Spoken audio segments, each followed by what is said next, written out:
Hello दोस्तों, आपका स्वागत है आपके अपने चैनल टॉप सर में। दोस्तों आज हम आप लोग के लिए बायोलॉजी का 5वां चैप्टर लाए हुए हैं। आपसे रिक्वेस्ट है कि वीडियो अंत तक देखिएगा, क्योंकि इस वीडियो में मोस्ट इम्पोर्टेंट क्वेश्चन लाए हुए हैं। तो चलिए शुरू करते हैं। पहला जो क्वेश्चन है, आयोडीन की कमी से कौन सी बीमारी होती है तथा कैसे होती है। तो देखिए, आयोडीन की कमी से घेंघा नामक रोग होता है। जब मनुष्य में आयोडीन की कमी होती है तो थायरॉक्सिन हार्मोन बनाने के लिए थायराइड ग्रंथि से अधिक फैल जाती है।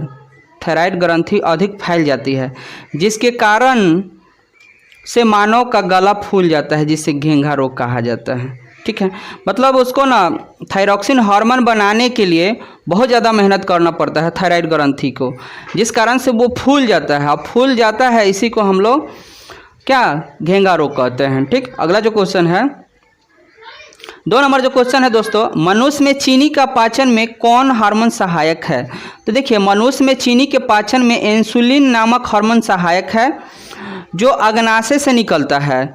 इस हार्मोन की कमी से मधुमेह नामक रोग हो जाता है। ठीक है, देखिए कहने का मतलब है कि इंसुलिन हमारे अग्नाशय से बीटा कोशिका है उससे निकलता है। ठीक है, और इसकी अगर कमी हो गया तो रोग जो होता है, मधुमेह जिसको बोलते हैं, चीनिया रोग बोलते हैं, वो हो जाता है, जिसमें आदमी को चीनी का बड़ा परहेज करना पड़ता है।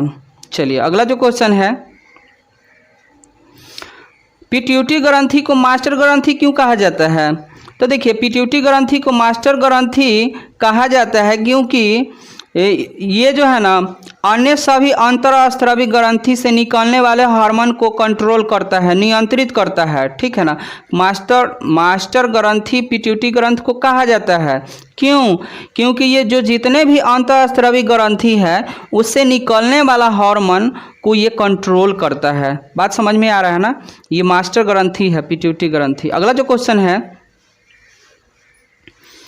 तंत्रिका तंत्र के कार्य क्या होता है। तो देखिए, तंत्रिका तंत्र के कार्य पहला जैविक क्रियाओं का नियंत्रण एवं समन्वय करना, सोचने समझने में सहायता करना और सांस लेने, हृदय स्पंदन आदि क्रियाओं में संपादित करना। ठीक है, जो अगला जो क्वेश्चन है,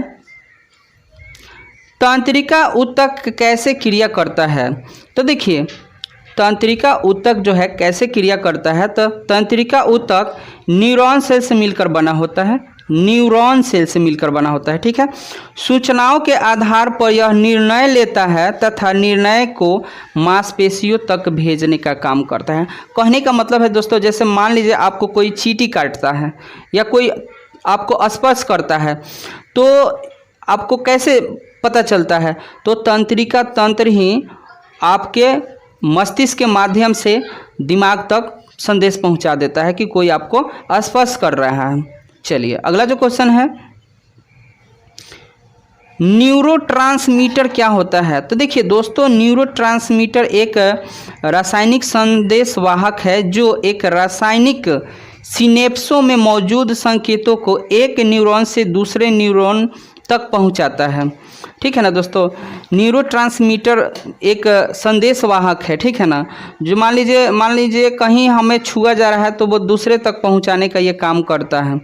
चलिए अगला जो क्वेश्चन है, प्रतिवर्ती क्रिया एवं प्रतिचाप में क्या अंतर है। तो दोस्तों समझिएगा, वह क्रिया जिसे मरुरज्जु नियंत्रित करता है, यानी नोटोकॉर्ड उसको नियंत्रित करता है, स्पाइनल कॉर्ड, और तथा यह क्रिया,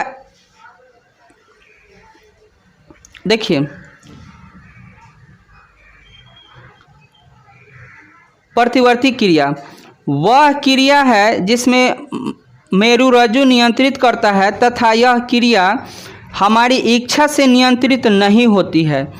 इसके विषय में हम सोच भी नहीं सकते हैं। कहने का मतलब दोस्तों, प्रतिवर्ती क्रिया उसको कहते हैं कि वैसी क्रिया जो अपने आप हो, उस पर हमारा कोई बस ना चल सके। कहने का मतलब पलक झपकाना, क्या आप उस पर अपना कंट्रोल कर सकते हैं? आप चाह के पलक झपका सकते हैं? नहीं झपका सकते हैं। या ऐसा कुछ कंट्रोल कर सकते हैं? उसको नहीं कर सकते। तो हम उसको बोलेंगे क्या? प्रतिवर्ती क्रिया। ठीक है ना। अगला जो है प्रतिवर्ती चाप, तो न्यूरॉनों में आवेग संचरण एक निश्चित पथ में होता है। इसे जो है प्रतिवर्ती चाप, न्यूरॉन मतलब जो है ना संदेश को एक जगह से दूसरी जगह भेजने वाला न्यूरॉन होता है। तो इस किसी पथ पर होता है, कोई रास्ता पर होता है, लाइनिंग पर, उसी को बोला जाता है।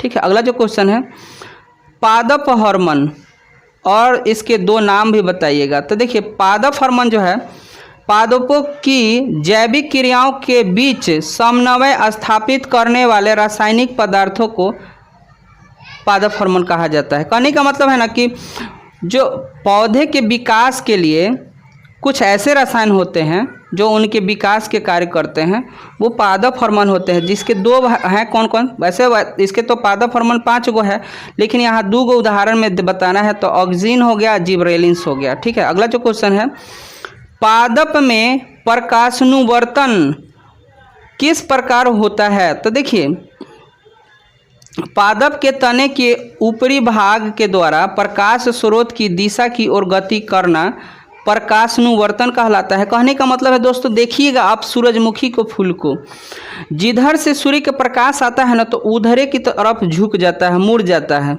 तो ये जो है ना प्रकाशानुवर्तन कहलाएगा। ठीक है ना, पौधा का तना प्रकाश के प्रति अनुक्रिया दिखता है, जिसके कारण यह उसके दिशा में मुड़ जाता है। ठीक है, अगला जो क्वेश्चन है, 2 पादप हार्मोन के नाम लिखें एवं उनके एक एक कार्य भी बताइए। तो देखिए 2 पादप हार्मोन है इस प्रकार। ऑक्सिन जो है किस हार्मोन के कार्य, ये जो है ना ऑक्सिन जो है किसी हार्मोन का कार्य कोशिका दीर्घन, अर्थात यह पौधे के अग्रभाग में वृद्धि करता है। ठीक, और जिबरेलिन्स जो है यह तना की वृद्धि में सहायता है और बड़े आकार में फलों एवं फूलों के उत्पादन में भी सहायक है। अगला जो क्वेश्चन है, जंतुओं में रासायनिक समन्वय कैसे होता है? तो देखिए जंतुओं में रासायनिक समन्वय हार्मोन के द्वारा होता है। यह अंतःस्रावी ग्रंथि के द्वारा निकलता है, स्रावित होता है। चलिए अगला जो क्वेश्चन है, जंतुओं में, ये तो हम लोग देख लिए जंतु वाला। अगला जो क्वेश्चन है, मधुमेह से आप क्या समझते हैं? तो देखिए यदि इंसुलिन नामक क्या है, अगर इंसुलिन नामक हार्मोन स्राव उचित मात्रा में नहीं हो तो मधुमेह नामक रोग हो जाता है। ठीक है, ऐसी रोगी के रक्त में ग्लूकोज की मात्रा असंतुलित हो जाता है। मधुमेह का उपचार इंसुलिन के इंजेक्शन द्वारा किया जाता है।